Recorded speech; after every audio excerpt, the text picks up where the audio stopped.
بسم اللہ الرحمن الرحیم۔ السلام علیکم ورحمۃ اللہ وبرکاتہ۔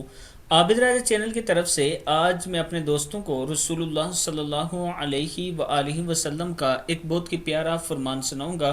آپ دوستوں نے اس پر ضرور عمل کرنا ہے۔